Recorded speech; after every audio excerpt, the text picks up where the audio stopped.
Recording in progress. I'm going to reintroduce the meeting for those who may be watching remotely. I am calling the regularly scheduled meeting of Ulysses Town Board to order. It is March 28th, 2023 at 7:07, still 7 p.m. on at least on my computer. And welcome to everybody who's joining us both in person and remotely. May we have a roll call, please? Yes, can everyone hear us? Yes. Yes. Yep. I also wanted to note, Todd, I made you a co-host so you can share your own presentation and go at your own speed, if that works. Okay, sure. Okay. All right. Mr. Boggs is not here yet, but Mr. Goldman, Ms. Bouchard, Present. Ms. Olson, Present. and Ms. Weatherby joining remotely due to extenuating circumstances. Present. Thanks. Wonderful. We have a meeting agenda that was shared in advance. I understand that the Source Water Protection Committee would like their item temporarily pulled from this agenda, but they'll be back to us, I would imagine, fairly soon. So I would like to pull item 7A from the list, and we also have no budget modifications, so those could be removed as well. Are there any other changes anyone wants to make to the agenda as otherwise presented?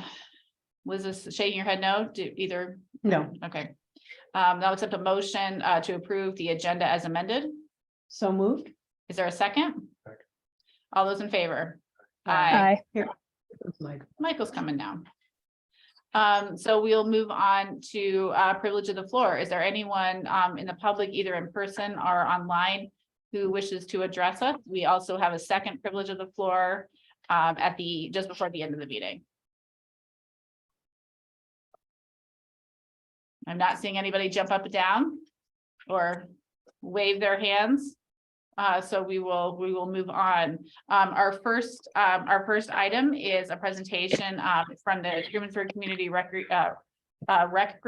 And I will turn it over to Todd, who is joining us remotely.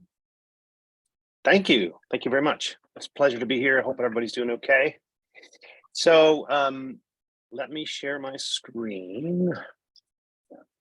Put together a community needs assessment presentation just to sort of document for everybody on the board that we're doing some due diligence behind all of the things that we're trying to pull together with Trumansburg Community Rec. Where's my mouse? There it is. So I know there was some concern or some conversation about, do we really need these facilities in Trumansburg? And since our inception in 2016, we've done a fair amount of connection with the community to find out what people need, what people think we need. And we've based our, what we're doing now in our current case statement and our certain vision is clearly based on information from the community. So there's 4 basic ways that we've been engaged with the community so far. The first thing that we did in 2017 was engage Cornell University's Design Connect program. And they sent out, I think there was 12 people on the team who came to our meetings, helped us set up meetings with the community. We did 3 meetings with the community to gauge public interest and need. And they also helped us sort of do some early sketches, basically, of what we envisioned the spaces to be, where the pool could go, that sort of thing. It was very helpful and really gave us some focus. The other thing that we've been doing is these recreation group surveys. So we sent out surveys in 2019 and again in 2023, just recently, to community group, recreation groups, which included soccer club, baseball, travel baseball. I think there was a total of 18 or 19 groups that we tried to reach out to with surveys to get a sense of what their needs were and where they were with recreational facilities and what they thought we could use in Trumansburg. We also did a fairly deep dive into the regional census data in 2021. 2020, I guess, was the census data that we were reviewing. Maybe it was older than that, but we did look into that to see just where the population was headed in our area. And then the other thing that we do is we reach out to the community with our monthly newsletter, and we get feedback from that. About every 2 or 3 months, folks will email us with questions and thoughts and sort of their view of what they think they need. So Design Connect was the first one. We did several public meetings, like I said, to gather feedback. At the Legion, we had the results of that survey. We had 147 community members attended over the course of 3 meetings. We had them rank what they thought we needed, and obviously they could write in their own as well. We had 136 votes for sports facilities, which ranged from natural grass, soccer, and football spaces, baseball, softball, basketball, football, volleyball, and hockey was the last. Although who knows, maybe we can build some hockey rink somewhere. Community center was very popular. They wanted after school spaces, adult fitness, summer camp of some kind, some sort of permanent space for a summer camp, homeschooling space, outdoor education, and a commercial kitchen was actually one that was mentioned a few times. Pool was super popular. It always has been in my time in Trumansburg. They wanted it to be indoor and classes for education and lifeguard training. And skate park, as you know, if you've been around Trumansburg for a while, has always been popular, at least in the last couple decades. And so there was interest in the skate park and maybe a BMX park. So that was useful. And as we started in 2016, 17, we used that as sort of our base for sort of prioritizing some of our projects. Then we did our local recreation surveys with community groups, not only with other recreational groups in town, but also with community members. And that's still ongoing. But what we've discovered so far in our group assessments, we got 10 organizations to respond out of about 18. And 88% of those felt like we did need additional facilities. Most of them are using the school space, as we know.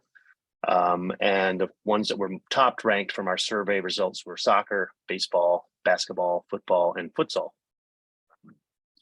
85% of the programming suffered from lack of facilities. So what's that mean? They're feeling like their program is suffering. They're not either getting attendance, they're not getting a level of participation, or they have to restrict their program based on the space that they have. And those are just some of the examples of the things that they talked about there. We had a cool quote. This is just a typical quote from a coach about space.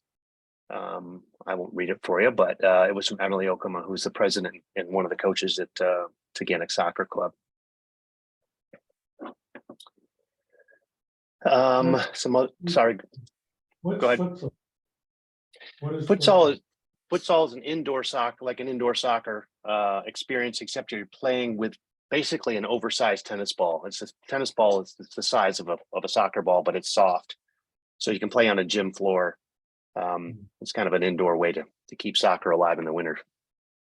That's what our rec program, our indoor soccer program, we call it soccer, but it's actually futsal. Yeah.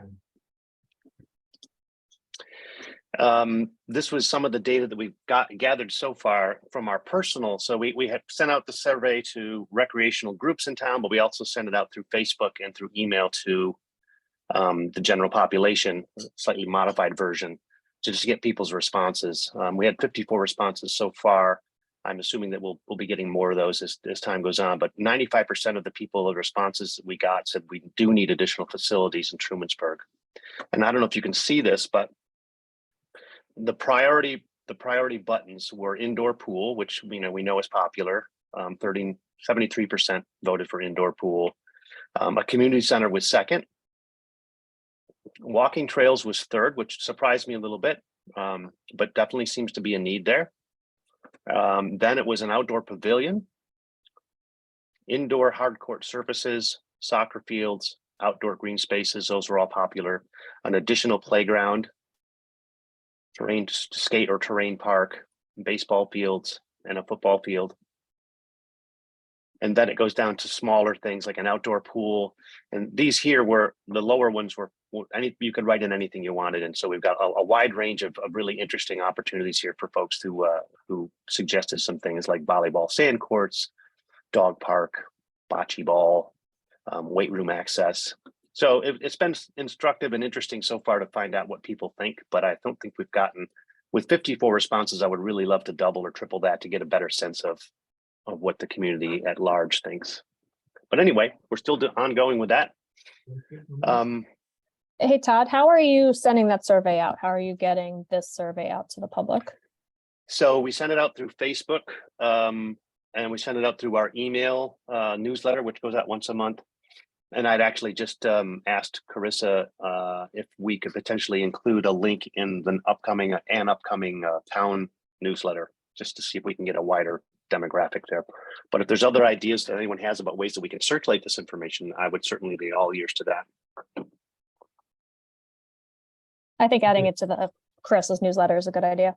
We'll get a different group of people too. Yeah. Can you include us in it? Yeah, we can send it to anybody. Yeah, absolutely. Well, hopefully you're getting the newsletter. Right. No? You'll get the town newsletter. I'll get Carissa. It's Yeah, good. that- Word from them. Well, I think you can just Well- request to be. I get it. Yeah, you got to sign up at our website in order to get on our email list. tbirdcr.org. Yep, that's it.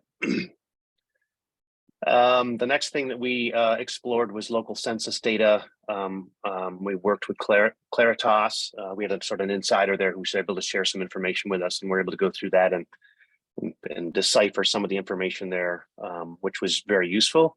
And this is probably stuff that you guys know, but there was evidence in the census material that we saw that there's a 15 to 30% potential 15 to 30% increase in young people, in young families in our area. And so we sort of interpolated that as saying that, well, if young families are growing, then the kids who are in those young families are going to need access to space as well. So the last way that we gather feedback is from our newsletter. We've gotten about 75 questions and comments about facilities and need over the course of the last year or two from our newsletter. So that's useful as well for us to, stay in touch with the community. In our monthly newsletter comments, things like, these are some of the things we've gotten. Although we are allowed to use school facilities, there just isn't the ease of access and support that used to be in this community. I would be in support of a facility that gave our kids more access to play baseball, softball, that was not as restricted as the school spaces. Middle school gym and the outdoor school fields are often double booked with school events. That was from an adult rec soccer player. Being 100% dependent on the school is not ideal. I wish we had more access to courts and fields. It would be ideal if there were availability of larger gymnasium, at least to be given more flexibility to work around other school affiliated team schedules.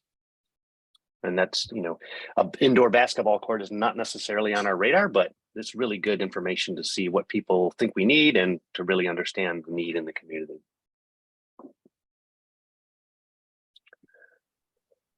So that's a little bit of a deeper dive into our process and community engagement. Do you have any questions about how we get this data or any information from us?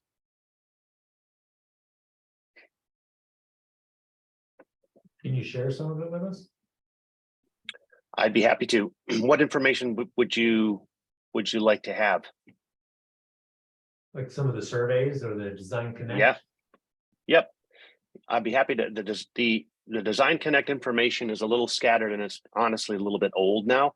But the survey information is very easy to share. It's a Google survey, so I can certainly put together a PDF document of the results and circulate that. I will send it on to Caitlin. That's great, Todd. Thank you.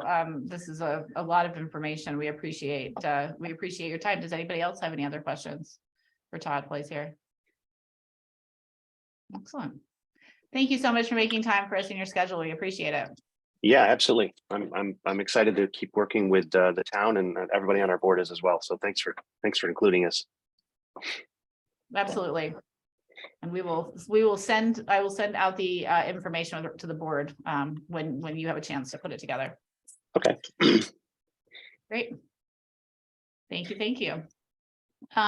Next on our agenda is, we have our 2022 financial year in review. And I'm gonna invite, Michelle and Blixie to, I think Blixie, are you someplace warmer than we are? I think you are. No, I'm not, I don't think. Well, then you have my sympathies. Thank you. It's raining and cold, kind of cold here, actually, but Well, it was hailing and kind of cold here, so. yeah, okay, no hail. Excellent. All right, so we'll get started. Can everybody see the screen share? Yep. It's not as lovely as Todd's presentation, I hate to say. But this format is very similar to what we did last year for the 2021 financial review. And we're still building our template about how we report financial years year after year. And so this process really is meant as a bird's eye view of what happened in the year. And my hope is that we can collect questions as they come up and then come up with a plan about what format and how we'll be sharing the answers to those questions. As everybody knows, we have financial software that doesn't allow for ease of reporting. So any analysis or assessment of financial data is done by hand. And I have experienced that it really is nice to get some direct questions from the board about how you really like to take a look at these numbers before we go ahead. I've done lots of number crunching in my days here at Town Ulysses, and I found that often I'm the only one who finds it the most useful because of the way my brain works. So I want to just put it out there that we're very happy to do any sort of analysis of data, and we can come up with a plan for how we're going to follow up with that. So specifically today, we'll be talking about what I consider the major funds for the town, which is the A fund, also known as the general townwide, the B fund, which is the town outside of the village. The DA and the DB are the highway funds that follow that same naming convention. DA is the townwide and DB is highway outside of the village. The SM fund, which is the fund where we have our ambulance, our EMS services, the contract with the village, that all runs through the SM fund. And then Water District 3 is SW3. So just to start off with, oh, and I just want to invite Blixie to hop in whenever you have something that you'd like to say. And everybody else, just let us know when questions come up and we'll take it from there. So as far as reporting for the 2022 financial year, as most everybody knows, each year we have to submit the annual update document to the New York State Comptroller's Office. That's due at the end of February, and that was submitted on time. We did not need an extension this year. So we're all set on that. It takes them a couple months to provide some feedback about possible changes. So we'll probably hear from them in a couple months about some change that they might want us to make. But simultaneously, Blixie's been working on with the auditors. And so hopefully sometime in May, we'll have a report. So we'll be touching the 2022 financial year more than once during town board meetings. So once again, here we are at this bird's eye view.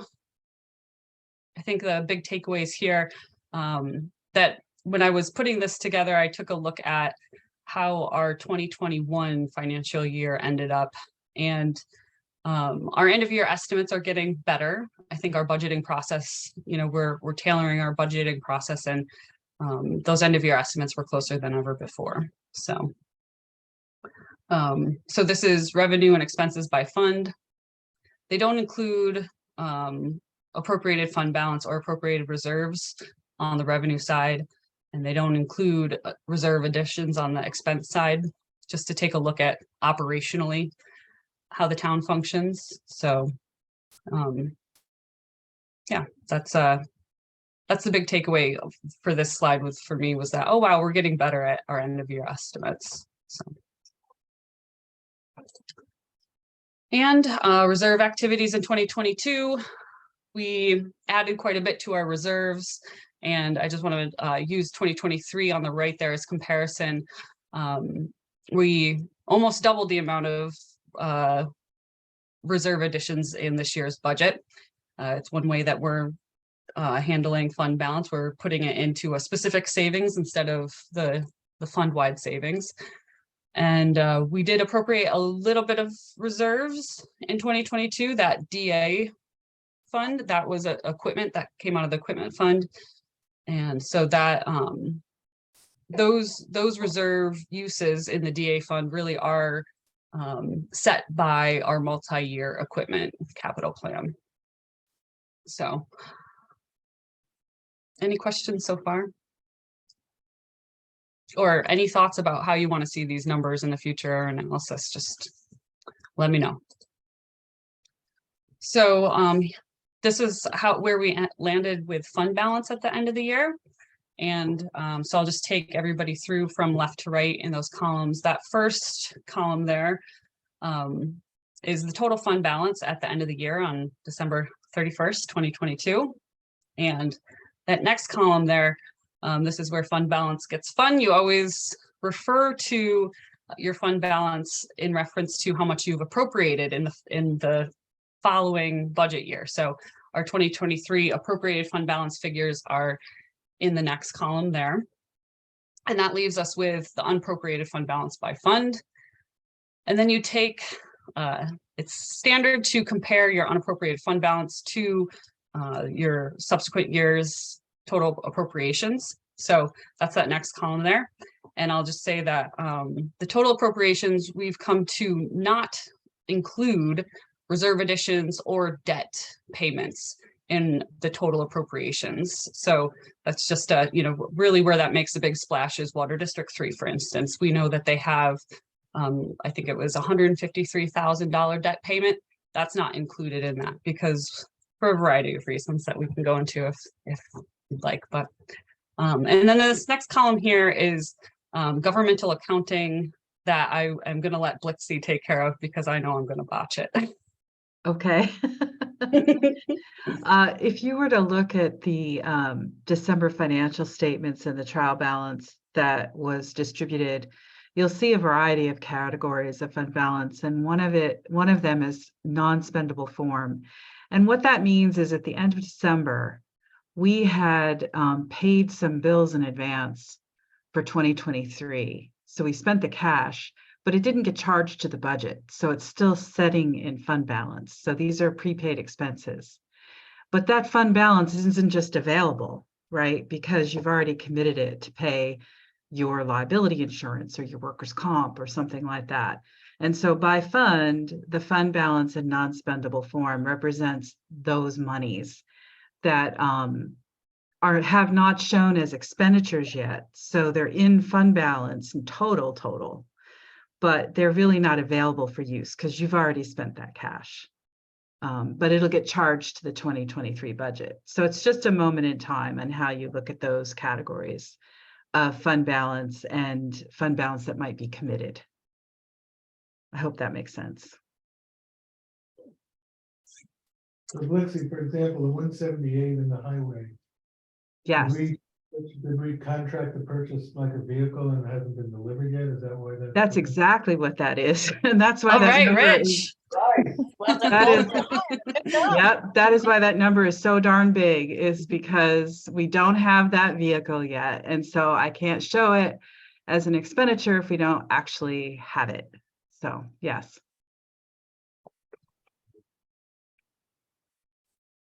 So what I got from that schedule was that like in the A fund, we appropriated about half of our fund balance into 23, right?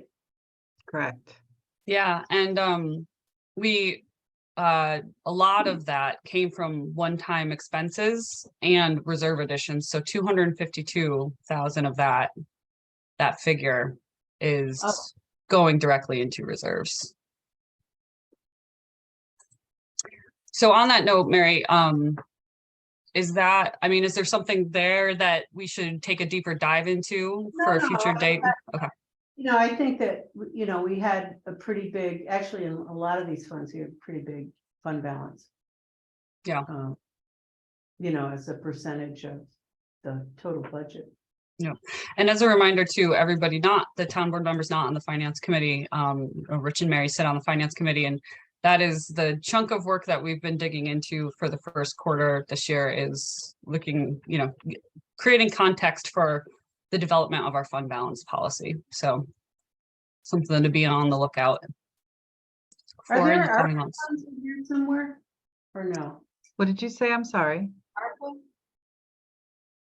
ARPA funds, are they? They don't show in fund balance because until you actually spend them for eligible purposes, they just sit as a deferred revenue or a liability on your balance sheet. So you wouldn't see them in this presentation.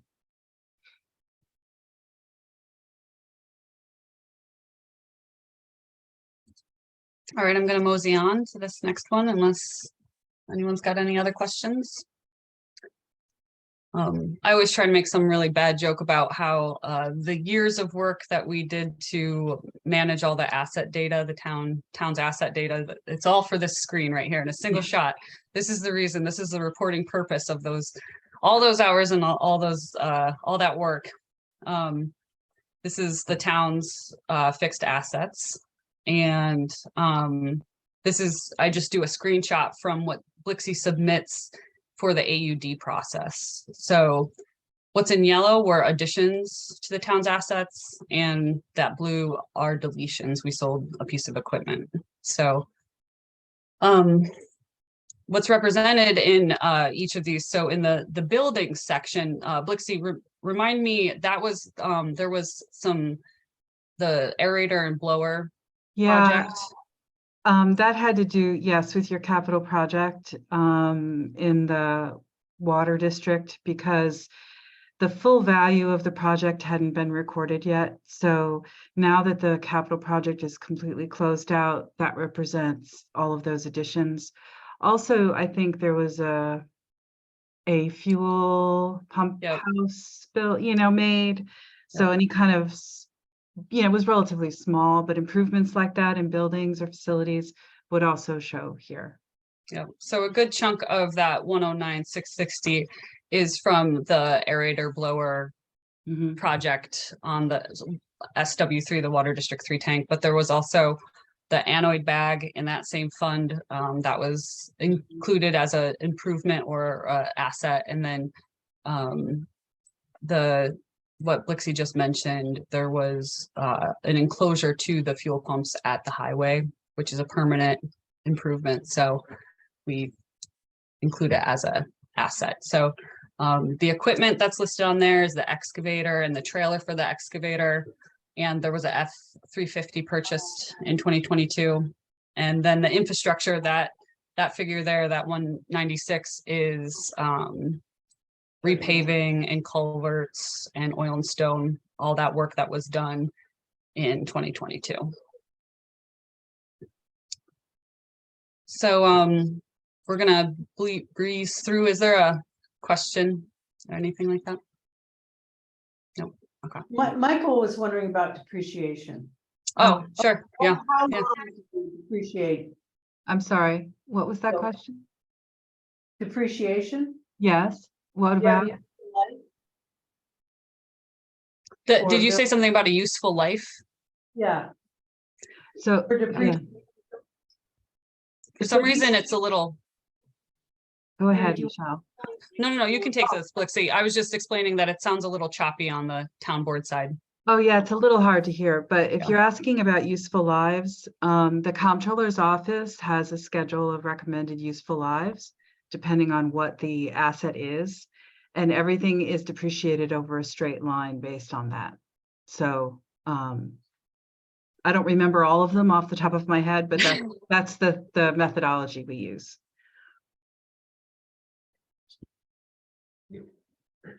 Thank you. Okay. So now just gonna breeze through by fund some highlights. 2022 was a pretty busy year for the A fund. Those town barn improvements that we described. The finance committee was busy in its first year with a slew of policy updates and the investment activity that we made into the treasury ladder, which helps maintain the value of the town's liquid assets for that to be invested. The local laws were kept up to date along with other record management activity in the clerk's office. We maintained compliance with staff training, legal compliance with our town attorney. Our asset records were maintained. Grant writing activity resulted in over $80,000 of grant money for the town. The rec department continued to expand its programming. We're of course undergoing the IT update and then other, Camp Barton activity and the Black Diamond Trail continuation. And of course, as the board knows, the community funding happens a lot in the A fund. A good chunk of it comes out of the A fund. So that's a quick review of what happened in the A fund for 2022. We had a couple areas of underspending. Some of that was due to vacant positions, but we also underspent in some CE lines and over-earning categories. No one's surprised to hear that sales tax was over-earning category. This is all reference to the budgeted amount, of course. We also over-earned in recreation department fees, court fines, and mortgage tax. I'm going to move on to the B fund if anyone has any questions about the A fund. On the B fund, our code officer was working double duty for a good portion of the year. Enforcement activities were still maintained. A new planner was hired, and all while we were gearing up to do the comp plan update. Some areas of underspending. I should just say that in everything relative to the A fund, especially the B fund, the A fund is really the big has a pretty large budget. So areas of underspending are relatively small and over earning for that matter. So a lot of the areas of underspending had to do with the vacant position for a good portion of the year. And then over earning categories were in the sales tax revenue, building permits, and then code related fines as well. Going to move on to the DA fund unless there's any questions about the B. The DA fund, we've already mentioned the paving and culverts that was represented in the capital assets slide. I've been involved in a best practices ditch group that we just the other day were touring around some of the town roads, and Scott, I heard some things that I'd never heard Scott say before about how much work is done to keep the ditches and the culverts clear, that sometimes if it's a rainy season, it can be busier than snow season, keeping all of that infrastructure on the roadways, keeping that all clear. So I think there's a lot of time spent doing that, and there's not a ton of flooding in Ulysses thanks to that work by the highway. So, but snow removal is also included in the DA fund. So as a reminder, the DA and the DB fund per state law cannot have contingency. So areas of underspending are really just padding that we have to put into those funds, because if we didn't have, we're not allowed to have contingency lines in those funds. And this is where safety is concerned. So the machinery CE line, if a piece of equipment breaks down and we didn't budget enough money, that could be tricky in the middle of a snowstorm. And if we have a heavy snow year, then we will be using up those snow PS lines, those snow removal PS lines, more so than other years. So my point is that the highway fund sees a lot of underspending because it really is the fund where emergencies do happen and they can't have a contingency. It's a strange way of requiring us to do this work, but it's better than I think school systems, public schools can only have 1% fund balance, so they're even on a slimmer margin. So,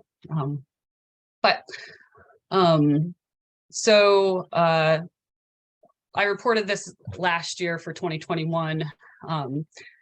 in 2021, we had 169 hours of overtime for snow removal, and in 2022, we had that 343.5 hours of overtime. So that's just an interesting number to look at. And then we had an over-earning category, sales tax, once again, in the DA fund. So gonna move on to the DB unless anyone has any questions here. Once again, the DB fund can't have a contingency, so it's the same sort of story here where we have regular underspending because of that. And so this is also the fund where we get funded by CHIPS, so we offset our highway improvements with CHIPS. And they were understaffed for a good portion of 2022. So there was so that affected some of the areas of underspending, and then once again, over earning in the sales tax category. Onto the SM fund, the ambulance fund. I think the only thing that we really, besides deciding how much fund balance to appropriate and trying to imagine what the future is going to be like for this fund, this is a pretty simple budget, but we do have to estimate the revenue created from ambulance billing. And in 2022, we budgeted that $67,077. Our end of year estimate was $89,000, and our actual was that $89,678. So just some anecdotal information there. Michelle, I had a question about that. So, is it done? How do we end up estimating the revenue? Is it based on previous year or Yes, it is. It's also proven to be a highly volatile number. There's certain months where for no reason that anybody can really figure out, even, not the village, not the worker, the employees, or medics, their billing company. There's just half as many calls. So it really is, there's no real pattern. 2020 was an interesting year for that reason, where, the effects that COVID had, and the shutdown had, but yeah, it's an average of the 3 to 5, I think, is what we ended up doing. Thank you. And yep.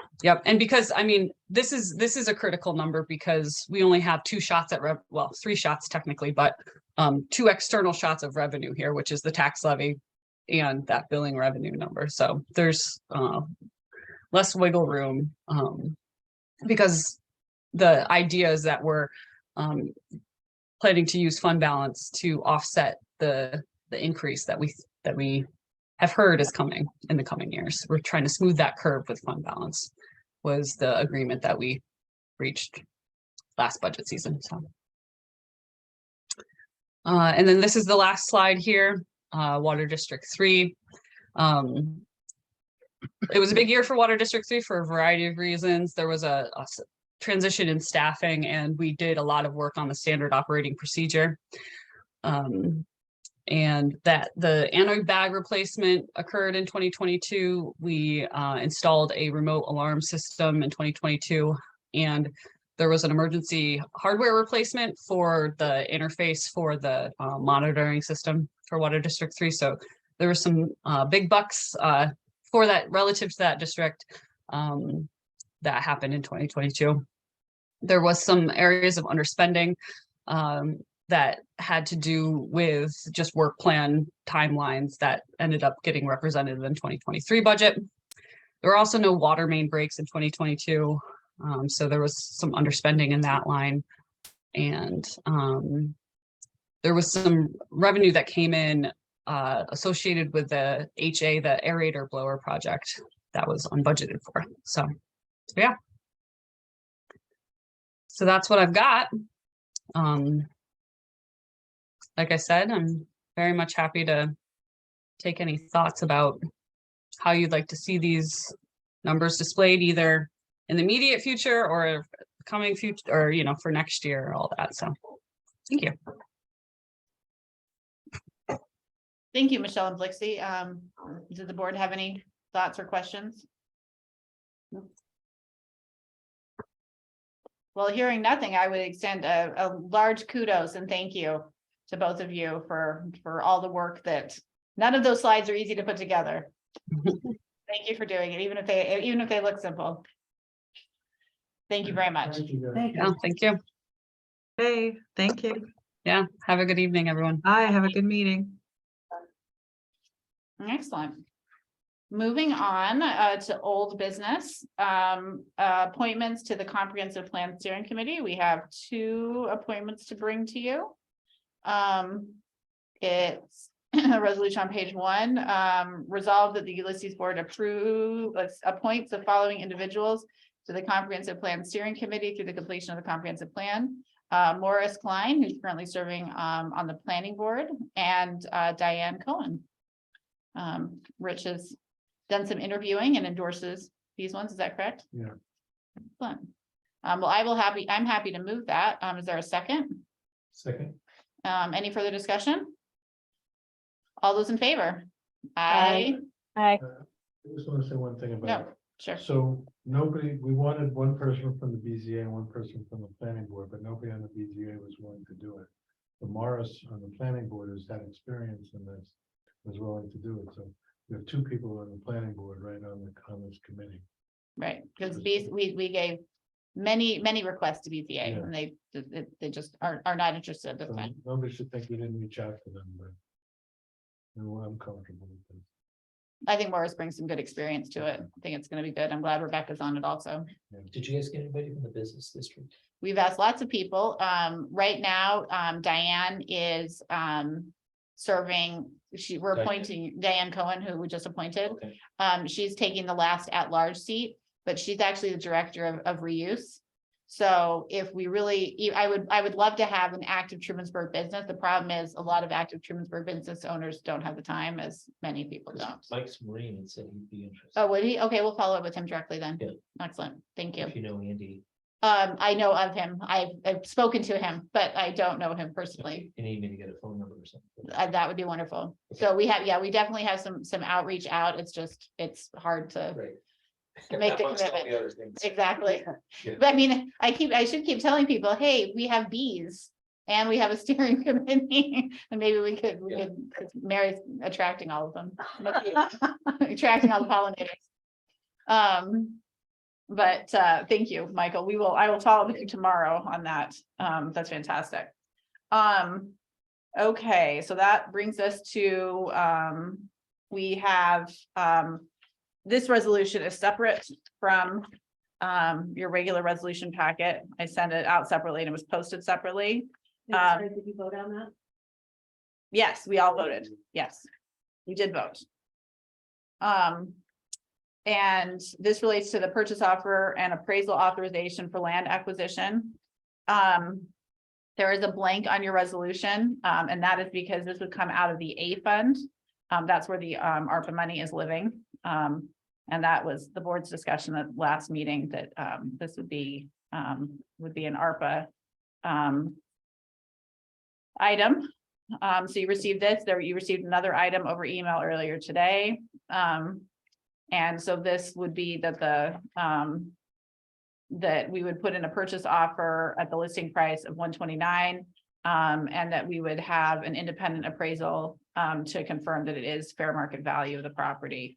To make sure that the property is above 129,000, so that the town board's not spending money for property that's not valuable. And we also performed, Neil put our planner, went over the seeker information.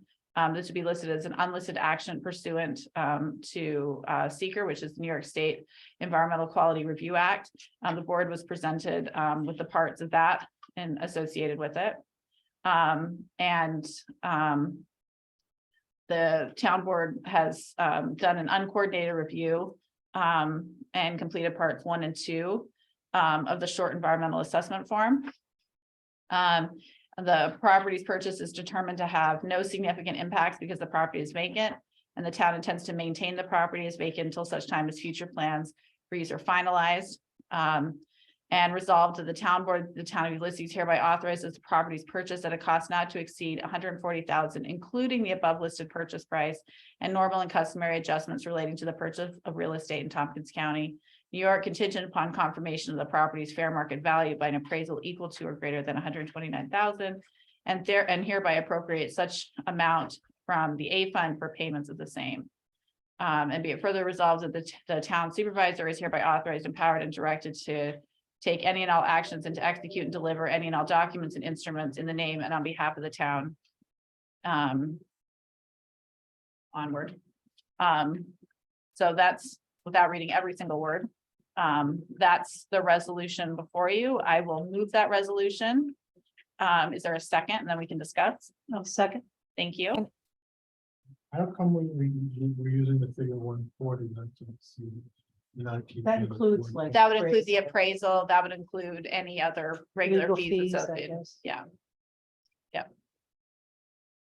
So, we thought that was an extra 11,000 should cover it, but transpires. Did you enter in negotiations with them? I mean, yeah, I've had Nate do the negotiations with their agent. So, I mean, Talk to their. yes, well, yeah, it's one of those things that's more of, we haven't put in a purchase offer because we're bringing it to you to put in a purchase offer. So that's really the negotiation. It was more about some of the terms in terms of, you know, how long things would take to do the assessment, things like that. Yeah, I do know that they have alerted us that there's another potential, there's another offer. So we might, I'm sure there is. yeah. It's not been for sale for the last 7 years. This one, I actually wouldn't be surprised if there actually is a legitimate offer on the table right now. So you never know, but the town has, you know, been serious about this. So the best we can do at this point is put in our offer and see where it goes. So the only thing I would ask is that if we buy it, that it doesn't come with their deed restriction. I don't know about that. We'll be able to get that off there. We can look into it. Yeah. Because it's only for produce. I'm not planning to grow produce there. Are you? No. But if we're. Right, that's the deed restriction, is just that there can't be produce planted or sold at that property. Is that what the restriction is? That's Something like that. something like that. I don't. I thought it was produce and flowers or Yeah. something. But is that a permanent deed restriction? I don't know. I can find out. I don't know off the top of my head, so I'd be Still, reluctant Yeah. to.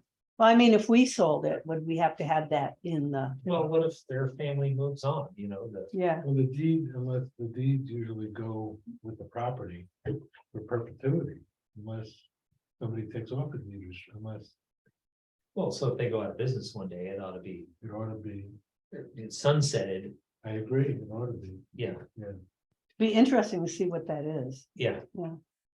I will have our people look at it, Okay. or I'll pull it. And then it is appraised at 52.4. 52.4. Where, That's a tax assessment. That's not the appraisal. That's not a private appraisal. So Assessed. at assessed, 52. yeah, it's assessed at assessed, 52. yeah.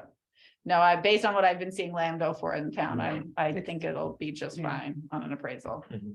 So, but we will do our due diligence. And we may not be the victors in it, so it Well, may be you'd for, surprised, because like I said, it's been sitting there for For a while, a very long time. never know. no, so, any further discussion? Oh, then I will call for a vote. All those in favor? Looks like Aye. we have a roll. call Aye. vote. oh, Oh, so we can say aye and then Carissa can do a roll call vote, if you don't mind. All right, Ms. Olson, Yay. Mr. Boggs, Yeah, Ms. Bouchard, Yay. Mr. Goldman, Yeah, Ms. Weatherby. yeah, can you, yeah. Yay. Thank you. That passes 5-0. Thank you. And let's see, moving on, the original item 7A is off. So we're moving on to item new business 7B. Authorization to secure accident insurance. Give me just a second while I'm pulling up my. So, this, I provided you a new copy of the quote, in your packet tonight. Michelle caught an error in the quote that was originally circulated, which excluded, participants between the ages of 13 to 18, because our broker misunderstood that, thinking we didn't have anybody between those ages. And so you have the single pages in your packet. That one's the same. So it's right underneath. Keep going. Nope, keep right there. No, it's on the table, Mary. There you go. Right there. Oh, Sorry. So the difference is $400 and something, and this actually now covers, let me pull up the difference. So it's like 3280 something. Yeah, so the difference, it's this, the quote that you have from today is $453 more than the quote from March 8th. And this is insurance that covers, let me go back to my original statement. This is insurance that's coverage for participants of the REC program and is for no fault situations. So if a REC participant is injured in a no fault scenario and does not have personal coverage that pays for all costs associated with the injury event, this policy provides additional coverage. And I understand the school provides this for their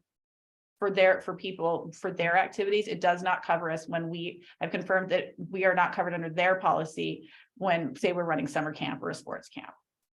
The youth commission was wholly in support of this coverage.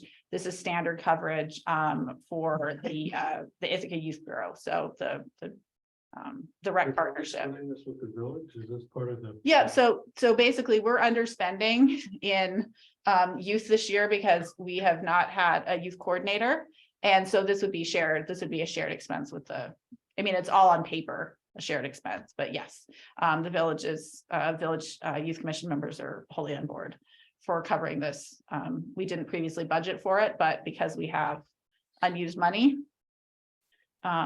we're recommending that we implement it for this year. but we didn't have it before. We've correct? not had it before, no. Want to move it a second? Sure. I will move the resolution of authorization to secure accident coverage for 2023. Is there a second? Any further discussion? About the And the only deductible. modification is just to include the 13 to 18. Or So years old kids. I'm sorry, say it again. Yeah, that's the modification. So that's why it increased. Okay. So actually, when I move it, I should have said, Chris said the resolved to the only resolved, it needs to be March 28th. Not as quoted on March 8th, because this is the newest, 28th. So when they originally quoted it for us, they excluded kids between the ages of 13 and 18, thinking we had no one who participates in those age ranges, which in fact is not the case. So, Yeah, I remember looking at that at the youth commission and questioning that part. well, and I thought that it made sense to me, so I actually had an answer for you, but it turns out it was actually just so, when we actually check. So my question, Mhm. who would pay the deductible? It would be the victim, so to speak. So, yeah, so it steps in if their insurance has a gap. So, yes, so there would be to that's my understanding, there's no additional expenditure on the town other than providing this insurance. So Okay. we wouldn't be paying out additional money. So this is a flat fee for us. Does that make sense? I A think flat so. cost? Yeah, I'm thinking if the child suffers an injury of some kind. That their insurance doesn't cover. That's an interesting quote on something that you have absolutely no idea how many Well, like, participants don't have yeah, one insurance. of my kids got hurt one time and we just covered it under our insurance. It was really no big deal for us, but. Right, and so this is We when have- sorry, go ahead, Liz. No, I was just gonna say, part of, on your registration form, whether, with the town programs, whether it's summer rec camps or recreational sports activities, we have to put if you have insurance coverage, you have to put that information on. So we probably do have a sense of how many kids do not have coverage. And sometimes it's not that they don't have coverage, it's they have insufficient coverage. I can Right. attest that, that when I was 7, I broke my leg skiing and was air flighted off a mountain. Oh my Yep. And it turns out my mom's very good insurance she worked for the government and it did not cover that air flight. There was another kid from the same government, from the county, my mom worked for the county, another kid who was, the child of an employee also got air flighted off that year. County changed their coverage to start covering that because that was an out-of-pocket expense, even though we had health insurance that was previously not covered. Seeing as how we were a ski destination, it made sense to provide that apparently. But it was one of those things that sometimes accidents happen that are just your insurance, there are limits on. This has a $500 deductible. Yeah, Yeah, that's what I was curious about. I was just trying to So work it through in my If- head to if- say. Let me ask, okay, let me see if I can get a hold of Michelle. Do you want to table it? Right, and so most everybody nowadays has insurance because of the marketplace, right? yeah. who's gonna cover? Are there two deductibles that have to happen? One for the primary medical, and then there's another. Who is deductible going to that cover the Well, the thing is, deductible I think, if the insurance in policy is case- triggered? Question mark. If I break my leg, that's thousands of dollars now, it's 500. The insurance policy is Not that triggered? much. Question mark. Right, but it sounds like there'd be two deductibles. Yeah, so I was it's like, do we cover it with them or do we? Well, their primary insurance would come in first. It would come in first. Yeah.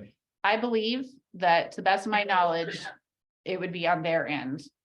But I'm gonna ask Michelle, we can just leave this? We can table it?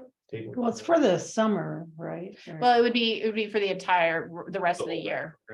Yeah, I mean, really, the summer is where we have we probably see the most potential liability. You can see somebody roll their ankle doing pickleball or. Oh, absolutely. But this would actually start covering spring programming too in the rest of the year, because right now we have basketball season's over. We're kind of in between seasons right now, but it would start coverage for the sports programs as well. So does our insurance exclude this Does our, prior to us purchasing this? yes, so it would not, So our current insurance does not cover this. This is in addition to it. Mhm. So what I would like to do is I want to make sure we have a good answer for your questions. We don't have to pass this tonight, so I would recommend we my table it in question's not any, that big of a deal. It's But I guess I would like to understand. How many, let's say there are 100 participants and 90 of them have insurance coverage. Basically, we're paying this to cover the other 10% that doesn't. Now, Or like Caitlin's situation, if somebody has to get helicoptered out, airlifted to a hospital, their coverage might not cover it. This policy would cover that situation. to some I degree. didn't see helicopters in.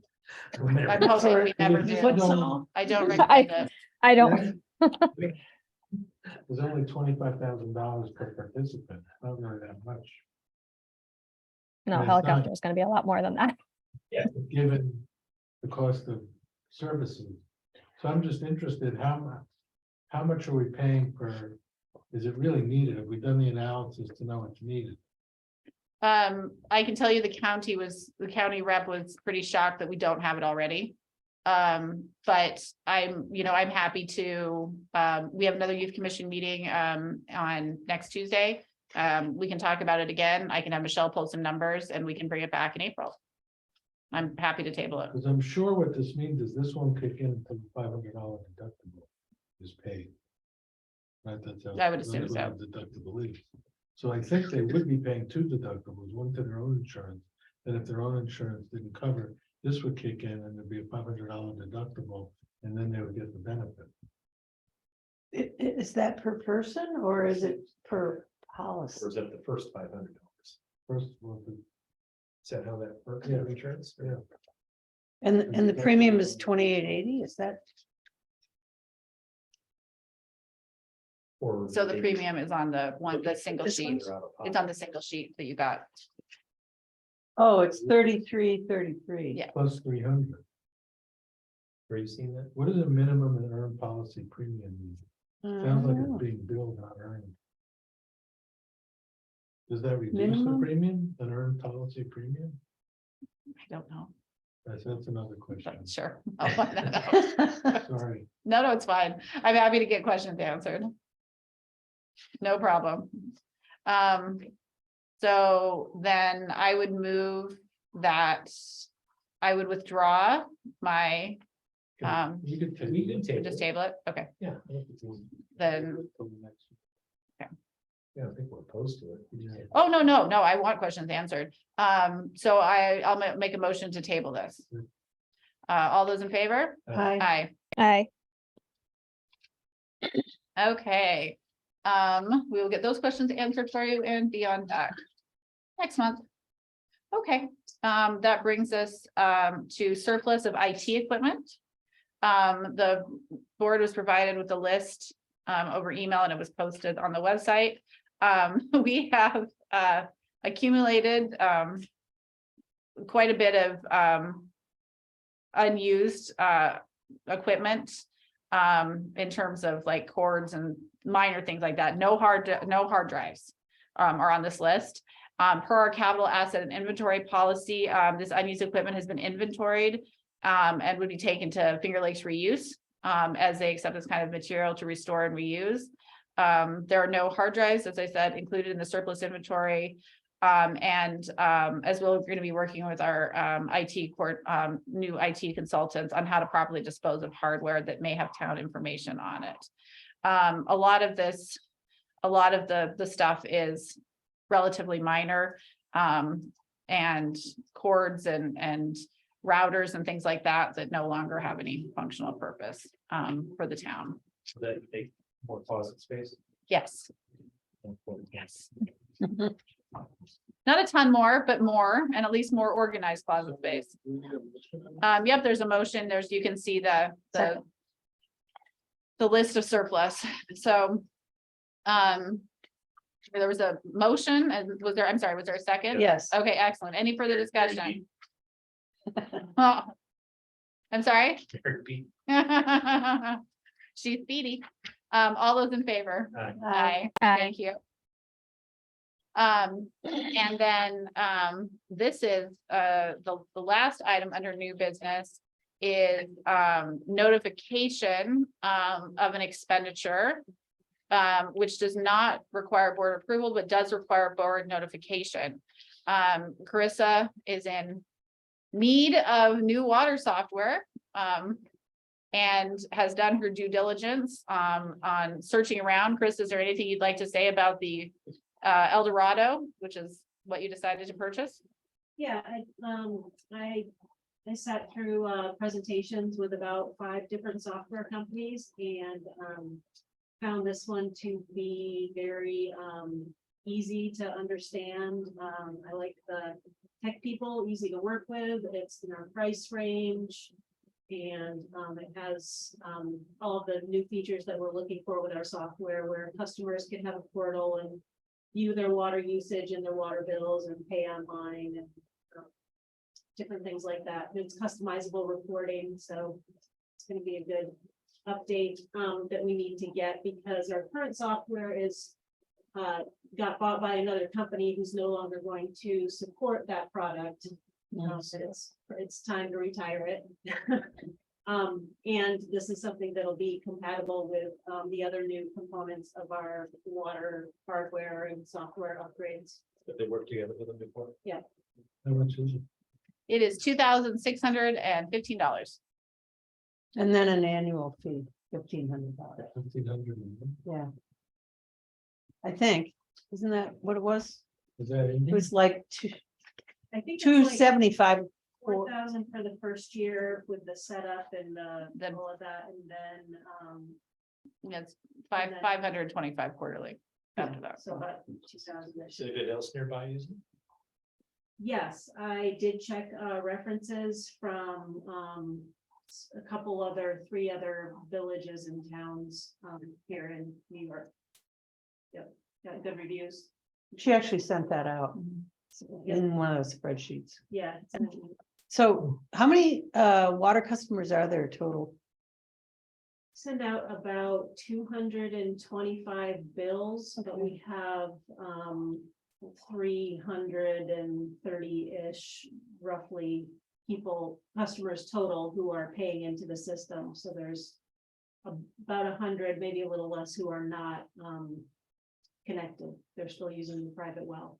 Oh, okay. So this comes out of Water district budget. Yeah, yeah, this is the Yeah. water district expenditure. Yep. Yep, Okay. and it's the way they're now going with all the software, it's all subscription based, so. The days of when we got our software off of discs is long gone, sadly, in some ways, not sadly in others. Okay, upcoming events, we've got 2 regularly scheduled meetings in April, and also, we are, participating, in the Earth Day cleanup activities on April 22nd. There's actually another event Oh my goodness, on April with the bees? 18th with the bees. And Yeah. as well as the tree committee, CSAC, and I believe the Habitat Trail Committee, maybe. Maybe not. I will add that to my list for the next board meeting. I'm not sure, but there will be several town committees presenting at this. Do you have a bee costume yet? No, I have a bee costume. You can borrow mine, I have one. I was a bee one year, Okay. Mary, I is might this want to do that. you might. The April 18th, the community forum? Yeah, Okay. And what's this? it's in the fellowship hall at the Presbyterian Church. Okay. As part of, Marvin Fritz is putting it together. As part of, a series of, there was one on, lowering your carbon footprint with Lanny Joyce and one on food and security Okay. in the area, so. Hmm. Yeah, this is the, yeah. Nice. Okay, And so that brings us to approval of the minutes. We had the minutes from our regular meeting on March 14th. Did anybody have any alterations they needed for those? If not, I'll accept a motion to approve as presented. Move to approve as presented. Is there a second? Second, Second. You were too late, Liz. Sorry. I know. I have a delay too. I'll rescind my second. then. You get You credit, can- Liz. You can get, All those in favor? Aye. Aye. You have to start your eyes early. Yeah. Okay, that brings us, we had no budget modifications got pulled from the list, so we didn't have any of those. That brings us back, all the way around back to privilege of the floor. Is there anybody in the public who'd like to address that? Yes, Linda. Okay. Two things. First off, since the Source Water Protection Planning Committee wasn't able to present tonight, I'd like to give you a quick update on our progress. We have our new technical specialist from NYRWA, who is MJ Mary Teresa Julian. She's participated now in 2 committee meetings and is getting up to speed with the town of Ulysses, what it is, who we are, and the committee's work to date, and the broader context of our process, which is, like fitting into the comp plan update. So that's been great for the committee and very helpful.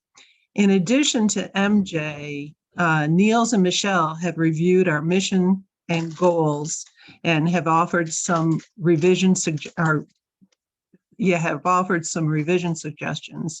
that the committee thinks make good sense and would like to spend some time incorporating. The committee met last night, late yesterday afternoon, and completed a draft of a community water survey that we would like to send out to the community to find out more about our current state of water in the greater Ulysses area. The path forward for this survey is to send this version to Niels for feedback and then bring it to the board for approval. After we finished that piece on our agenda, we then spent some time revisiting our mission and goals and decided that we should spend some more time processing. So we tabled it till the next meeting. And our next meeting is on April 24th, for your information. Any questions on that?